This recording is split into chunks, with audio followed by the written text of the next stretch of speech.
Parfait, ben, bonjour et bienvenue aujourd'hui au Break Info métier et formation. Donc Proche Orientation aujourd'hui organise un petit break pour vous les jeunes parce que vous êtes normalement en cours en distanciel et on s'est dit qu'en 20 minutes de temps, on allait vous présenter chaque jour un métier ou une formation ou les deux en même temps. Donc aujourd'hui, on va vous présenter un métier mais avec la formation qui va avec. Et pour ce faire, nous avons aujourd'hui avec nous Axel Averland qui va témoigner de son parcours, de sa formation et nous dire aujourd'hui où elle en est. Donc Axel a 22 ans et elle est aujourd'hui en master. Donc bonjour Axel. Bonjour. Et bienvenue. Merci d'avoir pris du temps parce que toi aussi tu es en cours et toi aussi tu es en distanciel. Donc merci d'avoir pris du temps pour expliquer à nos jeunes un petit peu ton parcours et les aider et répondre à leurs questions. Bon, je vais commencer. Alors, bonjour à toutes et à tous. Merci de nous regarder. Je vais me présenter brièvement, donc en 20 minutes, comme on vient d'expliquer, concernant mes formations professionnelles et scolaires. Donc, il faut savoir que moi, j'ai fait tout mon cursus en alternance, donc du post-bac à la 5e année aujourd'hui. Et c'est ce que je vais vous présenter aujourd'hui. Alors déjà, dans un premier temps, j'ai fait un bac STMG. C'est toujours STMG aujourd'hui? C'est toujours STMG. C'est toujours STMG. Donc, Sciences et technologies du management et de la gestion, que j'ai fait au lycée Pierre de la Ramée à Saint-Quentin. Donc un bac technologique. Oui, c'est ça. En fait, vous avez trois voies, soit le bac général, soit le bac technologique, soit le bac professionnel. Donc là, Axel, elle est partie après la seconde générale sur une première technologique. Exact. Ensuite, suite au bac STMG, je me suis dirigée vers un BTS MUC en alternance. Maintenant, c'est MCO, que j'ai fait à Proméo, donc à Saint-Quentin, en alternance avec le magasin Darty. Donc, le magasin Darty qui se trouve dans la zone Auchan. Alors, j'étais vendeuse polyvalente. Je devais savoir vendre des services, savoir vendre donc des produits. Je devais aussi savoir ouvrir un magasin, fermer un magasin, conseiller, mettre en rayon. Et tout ça, ils vous l'apprennent au fur et à mesure, donc dès la première année jusqu'à la fin de la deuxième année.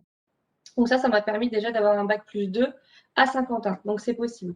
Donc le BTS, donc MUC et maintenant MCO, c'est pour vendre aux particuliers, en fait, vendre dans un magasin. Ouais, en gros, c'est ça. Ça permet d'avoir un bac plus 2. Donc le bac technologique permet ensuite de se diriger vers un BTS ou d'autres, on verra après si vous avez des questions, on pourra trouver d'autres solutions. Mais voilà, après un bac technologique, vous pouvez vous diriger vers un BTS en initiale ou en alternance. Alors après le BTS à Saint-Quentin, je suis partie à Lille où j'ai fait une licence de marketing. Donc une licence, c'est une 3e année. Donc je l'ai fait en école de commerce. Alors avec un BTS, vous pouvez directement vous diriger vers une école de commerce. Et pour moi, le BTS, ça a été une prépa pour pouvoir entrer en école. Et je l'ai fait également en alternance, donc à Toshiba, à Villeneuve-d'Ascq, donc juste à côté de Lille. Ce qui m'a permis dans un premier temps de pouvoir me financer ma formation, puisque les écoles de commerce, elles sont payantes. Et lorsque vous êtes en alternance, c'est l'employeur qui paye l'école. Et dans un second temps, de pouvoir me prendre un logement, donc une chambre étudiante à Lille, pour être sur place et pouvoir aller à l'école et au travail directement dans la même ville. Donc ça, c'est le bac plus 3. Donc le bac plus 3 juste après le BTS. C'était une licence marketing où là, je me suis un peu plus dirigée vers ce que je fais aujourd'hui. Donc tout ce qui est marketing publicitaire, marketing digital ou marketing sur lieu de vente. Donc c'est la publicité interne au magasin. D'accord. Donc là, Toshiba, c'était plus, oui, aussi de la vente aux entreprises. Ouais. Donc là, en fait, BTS et vente, enfin, le BTS MCO, vente plus aux particuliers, le B2C, pour ceux qui connaissent, et puis Toshiba, c'était plutôt le B2B. Ouais, à Toshiba, du coup, je n'ai pas expliqué, mais donc je faisais une semaine à l'école et une semaine en entreprise. En entreprise, j'étais commerciale, donc commercial terrain, c'est-à-dire que je devais démarcher des entreprises cette fois-ci et pas des particuliers pour leur vendre du matériel informatique, tout ce qui est imprimante, ordinateur, tout le matériel Toshiba informatique que vous devez sûrement connaître.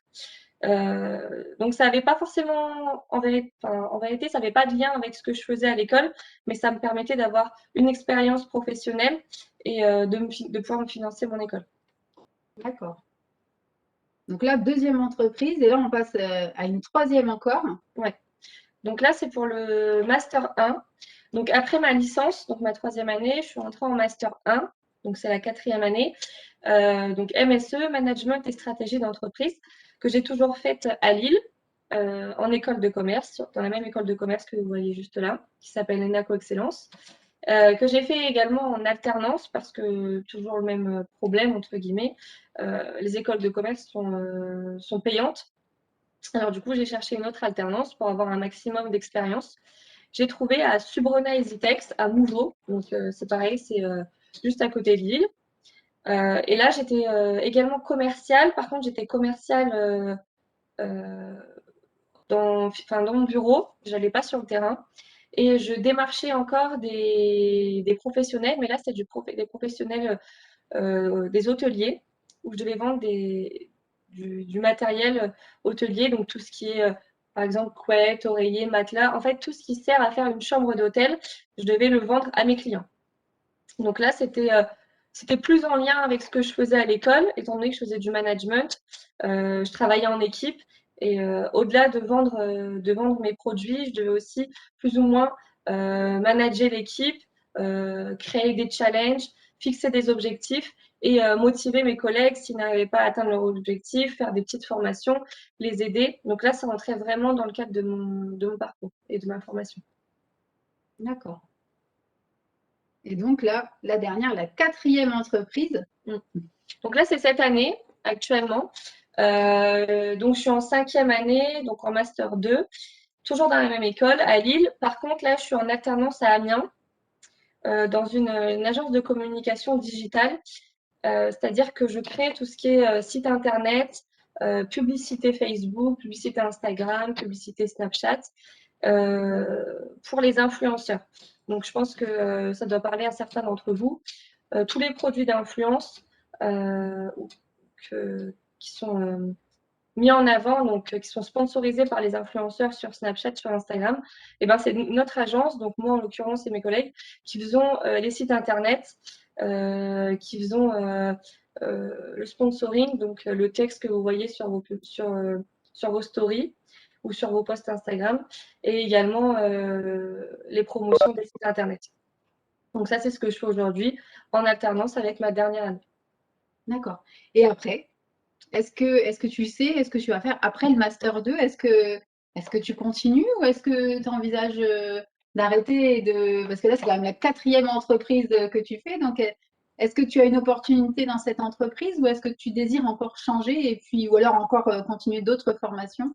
À la base, j'aurais aimé faire un doctorat, donc faire 8 ans d'études, mais l'entreprise dans laquelle je suis aujourd'hui m'a proposé un poste à la fin de mon master, un poste à responsabilité, du coup, de gérer une équipe je pense que je vais arrêter là et je vais rester dans l'entreprise dans laquelle je suis.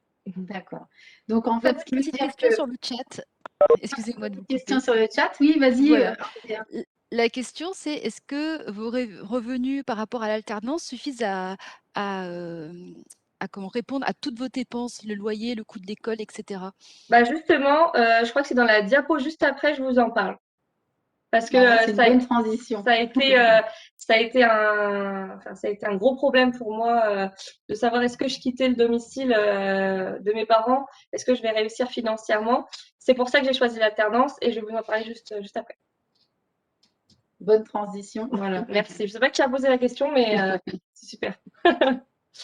Donc, concernant l'alternance, les avantages pour moi, donc, dans un premier temps, il y a associer la théorie et la pratique. Donc, c'est ce que je vous expliquais tout à l'heure. Parfois, il y a des entreprises où vous n'allez pas retrouver ce que vous faites à l'école et en entreprise. Par exemple, moi, ça a été pour ma troisième année, lorsque j'étais à Toshiba. J'étais en licence marketing et j'étais commercial terrain. Donc, ça ne rejoignait pas vraiment. Mais ça a quand même été un tremplin, ça a été une expérience en plus, grâce à laquelle j'ai pu avoir d'autres alternances.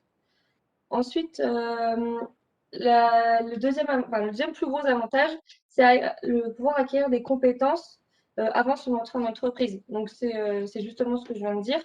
Le fait d'avoir plusieurs expériences sur son CV, ça permet aux employeurs de pouvoir vous faire confiance et de se dire, cette personne-là a déjà travaillé auparavant, elle a eu plusieurs expériences, elle a su être polyvalente, savoir vendre des imprimantes à des entreprises en porte-à-porte, savoir vendre des couettes et des oreillers à des hôteliers et créer des sites internet. Tout ça, je savais absolument pas le faire. Je savais même pas ce que c'était d'ailleurs avant de rentrer dans l'entreprise. Mais j'ai su me former et c'est comme ça que les employeurs me font confiance. En fin de compte, 22 ans et 4 années d'expérience déjà, c'est énorme en fait. Lorsqu'un jeune cherche un emploi, souvent on lui dit oui, mais il faut un peu d'expérience. Là, c'est vrai que l'avantage, c'est ça aussi, c'est qu'on continue à se former avec une expérience qui est en train de se construire. Et quand on se dit à 22 ans, j'ai déjà 4 ans d'expérience, c'est énorme. Et là, je pense que du coup, le dossier, lors des recrutements, il est un peu sur la pile du haut, quoi. Mais du coup, ce que j'ai peut-être pas dit au début, ce que j'ai fait vraiment post-bac, mais lorsque j'étais en STMG, on a la chance d'avoir des stages. Je sais pas si c'est encore le cas aujourd'hui. Oui. Quand j'étais en terminale ou en première, je sais plus. S'il y en a sur le chat qui sont en STMG, j'ai pu faire des stages et j'ai fait des stages à la Banque Postale. Et ça a déjà été une première expérience que j'ai pu mettre dans mon CV. Toutes les expériences sont bonnes à prendre, que ce soit, moi, quand j'avais pas d'expérience, je mettais garde d'enfants, des petites choses qui prouvent aux employeurs que vous êtes motivé, tout simplement. Après, le troisième avantage, c'était les déboucher rapidement sur un emploi. Donc, c'est toujours la même chose. Plus vous avez d'expérience et plus vous montrez d'envie et de motivation à votre employeur en disant « Ok, je ne sais même pas ce que c'est une alaise ou un drap plat ou une thé d'oreiller, mais je suis prête à apprendre et je suis prête à tout casser, si je puis dire, et à exploser les chiffres. » Il va vous faire confiance parce que vous n'êtes pas plus bête qu'un autre. Et si eux ont pu l'apprendre, vous pouvez l'apprendre aussi. Après, et le quatrième, mais qui est un avantage. Ok, j'ai mis un cœur, c'est vrai. Le quatrième, pour moi, ça a été d'être rémunérée pendant la formation.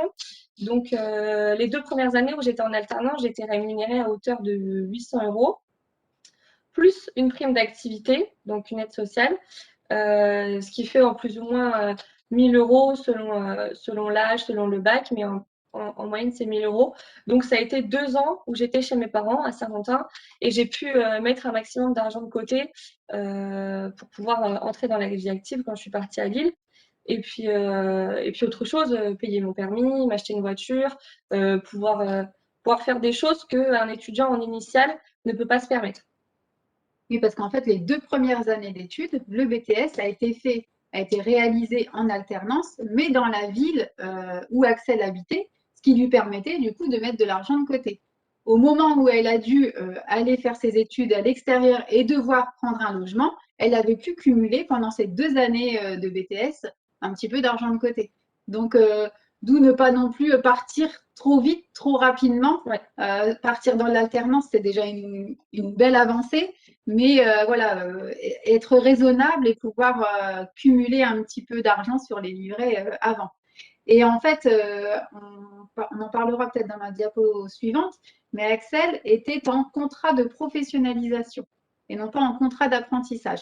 Donc, ce ne sont pas les mêmes barèmes que le contrat d'apprentissage. Tous les deux ont leurs barèmes différents et dépendent, comme Axel l'a dit, de l'âge, du niveau d'études, etc. Donc, ça, après, je vous invite, je pense qu'Andrea, peut-être tu peux mettre sur le chat quelques références, à aller regarder sur les sites internet quels sont les barèmes, parce qu'on ne peut pas vous donner un chiffre exact, puisque tout dépend de votre situation. Nous avons encore une question sur le chat. Donc, vous avez eu des expériences à des postes très différents de ce que vous faites aujourd'hui. Est-ce que ça vous a été utile quand même, toutes ces expériences passées, par rapport à votre poste actuel? Tout à fait. Déjà, ça m'a été utile, ne serait-ce pour avoir mon poste actuel, parce que si j'avais demandé une alternance sans aucune expérience, quelle qu'elle soit, je l'aurais pas eu. Donc, c'est sûr que à l'heure d'aujourd'hui, créer des sites internet et je sais pas, mes premières expériences qui ont été à Darty, vendre des machines à laver ou des frigos, ça me sert pas forcément au sens propre du terme. En faisant lien avec mon job actuel. Mais tout ça, pour moi, ce sont comme des escaliers qui permettent de monter une marche à une marche et d'arriver à la dernière expérience qui fait qu'avec toutes celles-ci, vous avez pu être ce que vous êtes aujourd'hui. Et ça m'a aidé au point de vue, comment je perds mes mots, mais je suis plus, j'ai confiance en moi et puis je suis plus, j'ai mûri, je suis autonome. Maintenant, je sais gérer mon argent. Il y a plein de choses que je sais faire maintenant grâce aux expériences que j'ai faites et où je vois la différence avec mes camarades qui sont dans la même classe que moi, qui ont tout fait en initiale, qui n'ont aucune expérience. Bah, lorsqu'on arrive 22 ans, qu'on a fini le master et qu'il est l'heure d'être dans le marché dans le monde du travail, bah, 0 expérience et 5 expériences grâce à l'initiale, bah, ça aide en fait. Et je dirais aussi que créer un site internet, c'est une chose, c'est technique. Et puis souvent, un développeur peut le faire. Parfois, on apprend même très jeune à créer des sites internet. Sauf que là, allier les compétences marketing et puis les diverses expériences à chaque fois dans des entreprises différentes, avec des clients différents, avec des collègues différents, tout ça mis ensemble, en fait, ça fait que là, elle a un beau bouquet avec beaucoup de compétences qui peuvent être mises en place. Donc, toutes les expériences qu'elle a pu acquérir au cours de ces dernières années sont vraiment indispensables aujourd'hui dans la société où elle se trouve, en fait. Parce qu'au final, toutes les expériences que j'ai eues sont commerciales. Ça veut dire que quand j'ai commencé il y a 5 ans, quand j'étais à Darty, ben, je devais déjà mettre en place des challenges commerciaux. On devait déjà répondre des objectifs qu'on a faits, si on les a atteints ou pas. On devait déjà s'adapter à nos collègues. On devait déjà arriver à l'heure. On devait déjà savoir parler à un patron. On devait déjà savoir parler à des clients. Et tout ça, c'est des choses qu'on retrouve dans tous les corps de métier, au final. Et donc, Axel, parce que en fait, là, tout nous paraît super, ça roule, en fait, c'est fluide, c'est un très, très beau parcours parce que souvent, en plus, on a des stéréotypes, hein, on parle de beaucoup de stéréotypes, les bacs technologiques, STMG, souvent on se dit que, en fait, c'est moins bien qu'un bac général, mais non, pas du tout. Avec un bac STMG, là, vous avez la preuve en chair et en os qu'on peut faire de longues études et au contraire, avoir une idée d'orientation beaucoup plus tôt. Donc, ce bac technologique est un réel bac qui vous amènera très, très loin. Oui. Mais est-ce qu'il y a des inconvénients à tout ça quand même? Parce que là, on a l'impression que voilà, tout coule de source, tout est fluide. Est-ce qu'il y a eu des difficultés? Alors là, vous voyez, ils ont le diapo en direct? Oui. Ouais. Là, vous le voyez sur le diapo, il y a quand même des inconvénients. Donc, notamment le fait de trouver une entreprise d'accueil. Je pense que ça, c'est le premier inconvénient, enfin, la première difficulté que vous allez rencontrer dès lors où vous allez vouloir rechercher une alternance. Il ne faut absolument pas baisser les bras. J'ai peut-être fait 200 CV, envoyé 200 CV. J'ai vraiment tapé à toutes les portes. Et si vous avez un réseau, c'est-à-dire que si vos parents connaissent des directeurs de magasins, si je sais pas, votre voisine, sa fille, c'est la responsable de Auchan, des choses comme ça, il faut que vous en parliez, il ne faut pas hésiter à en parler, il ne faut pas hésiter à le mettre sur Facebook, il ne faut pas hésiter à le mettre sur Instagram, il ne faut pas hésiter à le mettre sur Snapchat, il ne faut pas hésiter à vous créer un compte LinkedIn. Tout ça, c'est énormément de réseaux, on ne se rend pas compte, mais lorsqu'on poste quelque chose, une story par exemple sur Instagram, si vous avez 300 personnes qui la voient, bah, c'est peut-être 300 personnes qui en parlent à 3 personnes et ça peut se faire vraiment vite. Moi, je sais que la plupart du temps, quasiment toutes les alternances que j'ai eues, ça a été du bouche à oreille. La première que j'ai eue, c'est à Darty, c'est un ami de mon grand frère qui travaillait déjà là-bas, qui a pu m'en parler et parler de moi au directeur. Toshiba, ça a été le même principe. Ça a été une amie à mes parents qui connaissaient un commercial.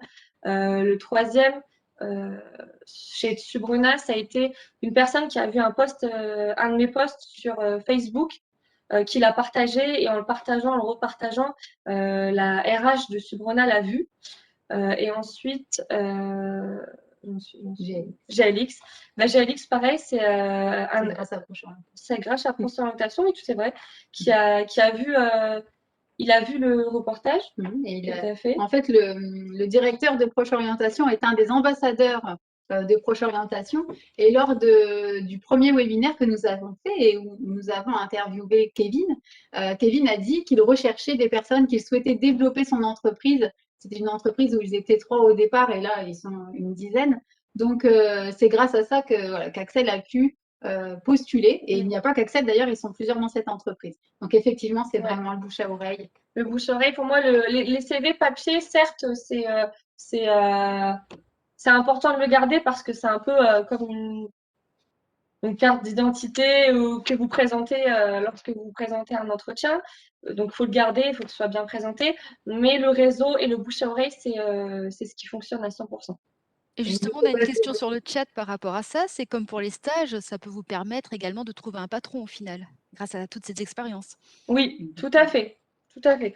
Que ce soit stage, alternance, CDD, CDI, toutes les expériences sont bonnes à prendre, même si elles sont. Moi, j'ai eu des expériences qui n'ont pas été vraiment faciles à vivre, mais ça reste des expériences et ça prouve encore une fois au prochain employeur, ah bah elle a fait ci, elle a fait ça, elle a touché un peu à tout, même si ça m'a pas plu.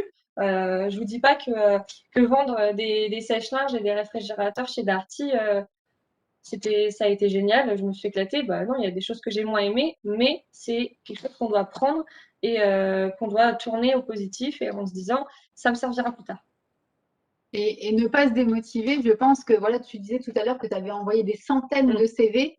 Combien as-tu eu de réponses papier qui te sont revenues? 5. Voilà, c'est vraiment très, 5 négatives. 5 négatives, oui, parce qu'en général, quand c'est positif, on le sait très rapidement autrement. Mais voilà, ne pas s'arrêter à, bah voilà, j'ai écrit, j'attends ma réponse. Non. J'ai écrit, mais ils me répondent que ça n'est pas possible. Non, il faut vraiment persévérer et se dire que, voilà, ça va payer. Arrivé à un moment, ça paiera. Et comme le disait Axel, je pense qu'il faut vraiment varier les réseaux, varier les canaux de diffusion, aller se présenter, faire du porte-à-porte, mettre son CV partout, bombarder en fait, pour avoir une petite chance d'être pris. Parce qu'effectivement, c'est quand même un secteur où il y a du monde. Le commerce, en général, c'est un secteur où on a beaucoup de jeunes qui veulent partir dans ce domaine. Voilà, et on connaît toujours. Donc, vraiment, il faut se faire connaître, il faut oser. Il faut oser et il n'y a que comme ça qu'on y arrivera. Parce que là, quand même, 4 entreprises, c'est énorme à 22 ans. Donc, comme quoi c'est possible. C'est possible et il faut aussi pouvoir bouger parce que j'ai cru comprendre que tu as commencé sur Saint-Quentin, que l'école est sur l'île, que certaines entreprises étaient sur l'île et aujourd'hui, l'entreprise, elle est sur Amiens. Donc, vous voyez, dans tous les Hauts-de-France, en fait, on peut bouger, tout est possible. Comme tu l'as expliqué, avec un revenu qui permet de trouver un appartement, de se nourrir, etc. De mettre un petit peu d'argent de côté quand il le faut, de trouver peut-être un petit travail après le week-end, etc. pour encore arrondir les fins de mois. Tout est possible, en fait, avec de la motivation, je pense. Ouais. Nous avons une question sur le chat par rapport à ça, justement. Mais que faire quand on n'a pas de réseau, justement? Pas de réseau physique ou pas de réseau numérique? Quand on n'a pas de réseau, de contact pour juste. Pas de contact. Voilà. Je pense qu'on a, même, mais on n'a pas forcément de réseau plus ou moins proche, certes, ça c'est un fait. Mais on a toujours un réseau, on a toujours des voisins, on a toujours le petit commerce du coin. On a toujours on peut se créer un profil LinkedIn, un profil Instagram, publier son CV, aller sur les commerçants de sa ville. Par exemple, si vous êtes à Saint-Quentin, aller sur les commerçants de Saint-Quentin sur Facebook, les appeler. Et puis, la dernière chose à faire et qu'il faut faire, même si on a du réseau, c'est faire du porte-à-porte, comme Gaëlle le disait tout à l'heure. Si vous vous dirigez dans le commerce et vous voulez une alternance dans le commerce, vous faites tous les petits magasins du centre-ville, vous faites les grandes surfaces des zones commerciales, du porte-à-porte, vous vous présentez, vous vous habillez bien, vous vous coiffez, vous prenez votre pochette avec vos CV. Comme vous faites pour chercher un stage, au final, si vous l'avez déjà fait, vous faites vraiment du porte-à-porte. Et là, vous allez vous créer votre réseau, en fait. Et moi, je pense qu'il faut aussi être très, très vigilant. Tu l'as dit et j'allais te poser la question. Comment tu faisais pour trouver, enfin, le jour où tu allais te diriger dans une entreprise pour chercher ton alternance ou un stage, comment se présenter physiquement? Ça n'est pas facile, en fait, quand on est jeune de se présenter. Est-ce que, tu l'as dit, il faut bien s'habiller. En fait, bien s'habiller, ça ne veut pas dire s'habiller en tenue de soirée, mais être dans une tenue professionnelle, avoir un langage professionnel. Donc, je pense que voilà, il faut, voilà, en fonction du lieu où vous allez, il faut vous adapter en fait. Ouais, tout à fait. Et il faut avoir vraiment un langage professionnel, même si vous êtes tenté, hein, les jeunes, d'employer genre, en mode ou des petits mots comme ça. Non, en fait, en entreprise, il ne faut pas les utiliser. Il faut vraiment adopter un autre langage pour se présenter et pour être crédible et qu'on ait envie de vous prendre parce que sinon, si jamais vous arrivez peut-être mal présenté ou en employant des mots un petit peu comme là, je viens de le dire, c'est rigolo, sortant d'une dame de 40 ans, mais en mode machin ou genre machin, bah, en fait, on se dit, bah, le jour où cette personne sera devant un client, elle va parler de cette façon-là. Ouais, et là, ce ne sera pas possible. Donc, faites attention lorsque vous vous présentez à votre tenue, à votre langage. Faites attention aussi aux réseaux sociaux, à ce que vous y mettez. Il faut vraiment paraître sérieux tout le temps parce que, voilà, être sur les réseaux sociaux, c'est aussi être en direct sur le net et avoir quelque chose qui vous suit toute votre vie. Donc, faites très attention. Ouais. Moi, pour rebondir là-dessus, pendant mes expériences pro, j'ai dû recruter des stagiaires. J'ai dû recruter des stagiaires pour leur faire leur stage, donc tout simplement. Et j'allais sur les Instagram et les Facebook voir comment ils étaient vraiment. Donc tout le monde le fait, hein. C'est pas moi parce que par curiosité, c'est vraiment mon patron qui m'a dit tu les reçois et tu regardes les réseaux sociaux avant. Donc pour voir s'ils se présentent et s'ils sont la même personne. Parce que c'est bien de se présenter le jour J, petite chemise, un jean, chignon, tout ça, c'est très bien, vous parlez correctement, c'est super. Mais si après vous quittez et que je vois sur Instagram où vous faites des choses complètement absurdes et qui collent pas avec l'image de l'entreprise, ben on va pas vous recruter. Et ça, on n'y pense pas, mais sachez que je pense 80% des employeurs le font. Du coup, on va sur les inconvénients, on les a pas finis. Il y avait une question, j'ai vu passer. Il y avait une question, Ouais. il y avait une autre question. Bon, ça, je pense qu'Andrea nous le redira après. Donc, les inconvénients, on a vu, donc c'était la difficulté de trouver une entreprise d'accueil et quoi d'autre alors? Donc, la difficulté, oui, ça c'est vraiment la première, la plus récurrente. Le fait de savoir garder le rythme travail-école. Donc, ça, c'est vrai que c'est difficile parce que vous n'allez plus avoir. Il y a combien de semaines de vacances Une vingtaine. Il y a une vingtaine de semaines de vacances lorsque vous êtes en initiale et dès lors où vous commencez alternance, vous n'avez plus que 5 semaines. Donc, comme un salarié lambda. Donc là, les vacances vont se rétrécir. Vous n'aurez peut-être pas de samedi, parce que généralement, quand on travaille dans le commerce, les samedis, ben, on travaille. Vous aurez peut-être le lundi ou choses comme ça. Mais savoir garder le rythme, travail, école, toujours. C'est vrai que c'est dans les premiers temps, c'est difficile parce qu'on se dit, ah ben, les copains, ils sortent le vendredi soir, ils vont en soirée, ils vont boire un coup, etc. Et nous, on ne peut pas rentrer forcément aussi tard parce que le lendemain, on travaille. Ça, c'est des choses où il faut vraiment faire attention parce qu'on se dit, oui, on va tenir le choc, etc. Mais si vous n'êtes pas prêt vraiment à faire des concessions là-dessus et à se dire, bon, bah, j'ai que 5 semaines dans l'année et ces 5 semaines, je travaille du mardi au samedi et c'est comme ça. J'ai pas le droit d'arriver en retard. J'ai pas le droit de dire oh, ce matin je suis fatiguée, j'irai demain. Ça c'est impossible.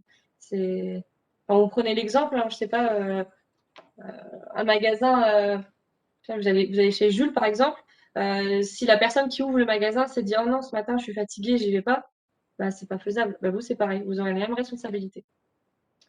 Donc c'est un engagement vers l'entreprise, donc c'est dans l'ordre. Vous êtes engagé envers l'entreprise, donc vous êtes engagé à venir tous les matins, vous êtes engagé à faire votre journée, pardon. Vous êtes engagé à bien vous habiller, vous êtes engagé à plein de choses. Donc tout à l'heure quand je parlais d'autonomie, c'est toutes ces choses-là qui m'ont fait prendre beaucoup de maturité. C'est de devoir rendre des comptes qui m'ont fait vraiment prendre en maturité. Et dernière chose, trouver un bon institut de formation, donc c'est-à-dire une école ou un centre de formation, comme il y a à Saint-Quentin, où moi j'ai fait à Proméo, mais il y en a d'autres, je pense que tu les connais. Il y en a beaucoup d'autres. Et ça, en fait, si vous souhaitez avoir la liste, parce que là, les personnes qui nous regardent sont sur tous les Hauts-de-France. Donc, bien sûr, je ne vais pas pouvoir lister tous les centres de formation.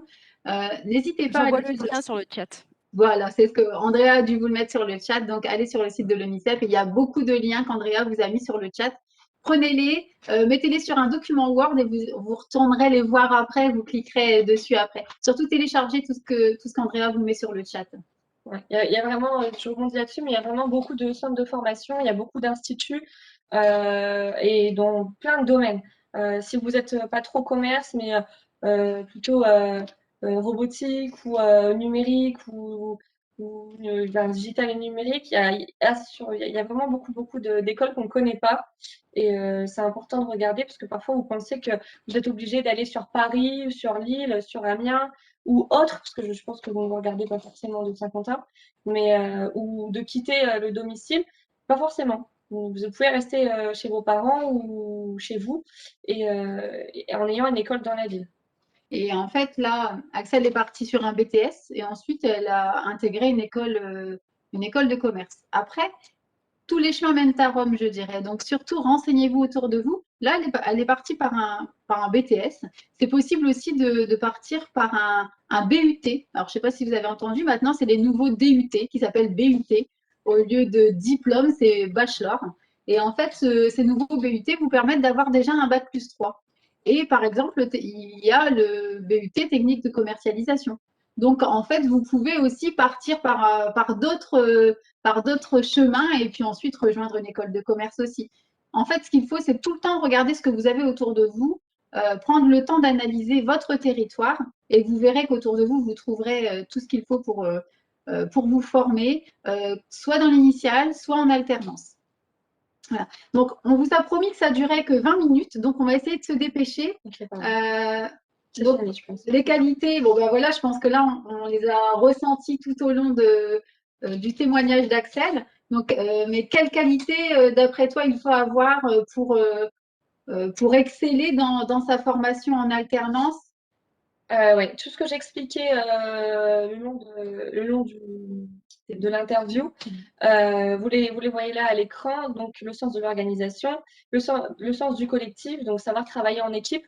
Donc ça peut être des petites équipes de 5 personnes comme des grandes équipes de 100 personnes en fonction d'où vous travaillez. Être motivé et discipliné, donc c'est ce que j'expliquais tout à l'heure. Faut vous montrer que même si vous n'êtes pas formé forcément aux produits ou aux services, ben, vous avez envie de vous former, vous serez là à l'heure, vous serez à l'écoute. Il faut être aussi polyvalent. Si on vous demande de nettoyer le magasin, de passer l'aspirateur parce que vous êtes de fermeture, de laver les vitres, c'est le job, c'est comme ça. Et faire preuve d'autonomie. Donc, c'est pas parce que votre responsable ne vous a pas dit de dire bonjour au client que vous n'allez pas le faire. Il y a des choses qui coulent de source et l'autonomie, c'est ça. Merci beaucoup, en tout cas, Axel, pour ton témoignage. J'espère qu'on a pu répondre à vos questions. Si vous avez encore des questions, n'hésitez pas à les poser sur le chat. Je ne vais pas couper de suite. Nous avons encore une question, justement. Encore une question, allons-y. Alors, la question, c'est peut-on être apprenti et bénéficier des aides du Crous? Alors là, non, parce qu'il faut être étudiant. L'apprenti, tu es quand même étudiant. Oui, parce non, que on peut pas cumuler, on peut pas être salarié, parce que quand on est apprenti, on est salarié, et considéré comme étudiant. Donc, c'est pas possible. Moi, j'ai fait la demande parce que justement, je voulais savoir ce qui était possible, mais je ne pouvais pas être considérée comme salarié et considérée comme étudiant et bénéficier des aides. Mais de toute façon, pour parler clairement, les avantages financiers sont plus élevés lorsqu'on est considéré comme salarié qu'étudiant en plus. Et puis donc, moi, je vous invite à vous tourner aussi vers vos assistantes sociales que vous avez au sein de vos établissements scolaires, qui peuvent justement vous aider pour votre dossier de bourse, etc.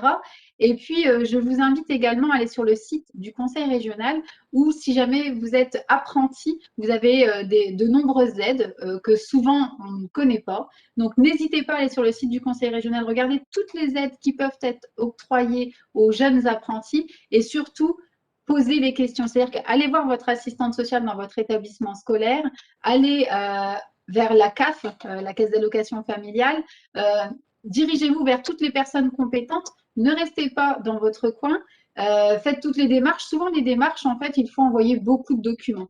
Moi, ce que je vous conseille, c'est de scanner tous vos documents, de les avoir toujours sur vous. Je pense qu'Axel, c'est ce qu'elle a fait, parce que quand on fait des demandes d'aide sans arrêt, il faut tout le temps aller rechercher des documents. et de ce fait, on se démotive, on ne le fait pas. Donc moi, ce que je vous conseille, c'est juste un conseil, c'est vraiment de scanner tous vos documents sur votre carte d'identité, l'impôt, les avis d'imposition des parents, les justificatifs de domicile, enfin, plein de documents qui vont tout le temps vous être demandés. Vous les gardez et de toute façon, maintenant, comme tout se fait en ligne, vous les aurez sur vous et vous ferez beaucoup de demandes. Donc, allez sur le site du Conseil régional des Hauts-de-France, vous trouverez toutes les aides octroyées aux apprentis et vraiment dirigez-vous vers vos assistantes sociales de votre établissement scolaire qui, eux, auront vraiment les réponses à vos questions. Parce qu'en fait, chaque cas est vraiment très personnel et effectivement, lorsqu'on est apprenti, on n'est pas étudiant, on n'a pas le même statut. Lorsqu'on est en contrat de professionnalisation, on n'est pas non plus étudiant, même si pourtant on est en train de se former, donc on se dit je suis étudiant. Non, attention, les statuts sont différents. Quand on est en contrat de professionnalisation, on cotise tous les mois pour l'assurance chômage. Donc, on pourrait arriver à un moment à avoir le droit du chômage. Mais comme on n'est pas étudiant, comme on est encore étudiant, enfin bref, vous voyez, c'est un peu compliqué. Donc, ce qu'il faut, c'est vraiment vous tourner vers les bonnes personnes et avoir des réponses à vos questions pour votre cas personnel. Voilà. Donc, merci beaucoup, Axel. Maintenant, alors moi, je vous invite, alors je vous ai dit à aller vers vos assistantes sociales de votre établissement, mais également, si jamais vous souhaitez vous tourner vers le marketing, de vous tourner vers vos psychologues de l'éducation nationale ou vers les enseignants qui sont chargés de votre orientation pour vérifier avec vous si vraiment vous êtes fait pour ça, si vous avez la capacité pour essayer de faire des tests d'orientation. Donc, surtout, dans vos établissements scolaires, vous avez des permanences de psychologues d'éducation nationale ou alors vous pouvez vous diriger vers les CIO et prendre rendez-vous. Les CIO sont ouverts pendant les vacances scolaires, donc n'hésitez pas à franchir la porte. Également, je vous invite à aller sur le site Proche Orientation. Sur ce site, vous y trouverez un petit jeu. Vous découvrez des métiers et vous découvrirez le métier qui vous convient en fonction des réponses aux questions. Donc, c'est un petit jeu que je vous invite à faire. C'est sympa, c'est rigolo et puis ça peut donner des idées d'orientation. Mais également, et là, ce qui est très, très important, là, si jamais les personnes qui nous regardent sont en STMG ou sont en général, mais ils ne savent pas trop et ils veulent partir peut-être vers du management, de la gestion, du commerce, vers un secteur, mais seulement ça n'est pas très clair. Moi, ce que je vous invite à faire, c'est d'effectuer un petit stage pendant vos vacances. Un stage de 2 jours, 3 jours, 1 semaine, mais au moins vous pourrez, par exemple, aux vacances prochaines, découvrir le métier de commercial, aux vacances d'après, le métier de comptable, aux vacances d'après, le métier de notaire. Vous voyez, en fait, il y a des personnes qui disent, je ne sais pas si je vais faire du droit, du commerce, de la compta. Essayez de faire des petits stages de découverte. Vous en avez la possibilité. Il vous suffit d'aller sur le site www.procheorientation.fr que vous voyez à l'écran et vous avez une rubrique avec un petit garçon sur l'image qui vous expliquera comment effectuer un stage pendant les vacances scolaires. Et là, ce sera une convention qui vous sera donnée par Proche Orientation et comme ça, vous pourrez en faire pendant vos vacances scolaires. Pas de notation, pas de suivi, etc. C'est vraiment pour découvrir un métier, rien d'obligatoire. Donc déjà, lorsque vous vous présentez dans une entreprise en disant pendant mes vacances, je veux effectuer un petit stage pour découvrir un métier, je sacrifie un peu mes vacances pour parler d'orientation, je pense que vous serez accueillis autrement par les entreprises. Donc surtout, ne vous découragez pas non plus, tapez à toutes les portes et essayez d'effectuer un petit stage. Je vous invite aussi, une dernière chose, à aller voir sur le site de la SNCF. Il y a une application, donc Mon Assistant SNCF, parce qu'arrivé un moment, vous allez vous dire, voilà, j'aimerais bien faire cette formation, mais elle se trouve à Lille. Et puis, moi, j'habite à Château-Thierry. Comment faire pour y aller? Et en fait, avec Mon Assistant SNCF, il va vous expliquer comment vous rendre à Lille. Est-ce qu'il faut prendre le train? Est-ce qu'il faut prendre le bus? Sur quel quai? Quelle ligne? Combien de temps vous allez mettre? En fait, tout ça, ça vous est expliqué de manière très claire. Donc, si ce déplacement, si cette distance était un frein pour votre orientation, ça ne le sera plus avec Mon Assistant SNCF. Voilà. Donc, je vous remercie en tous les cas pour votre attention. Nous gardons encore la salle un petit peu ouverte si vous avez des questions et nous y répondrons sur le chat. Si vous avez d'autres questions qui vous viennent après, n'hésitez pas à nous les poser sur procheorientation@hautdefrance.fr et nous y répondrons ultérieurement. Donc, merci de votre attention.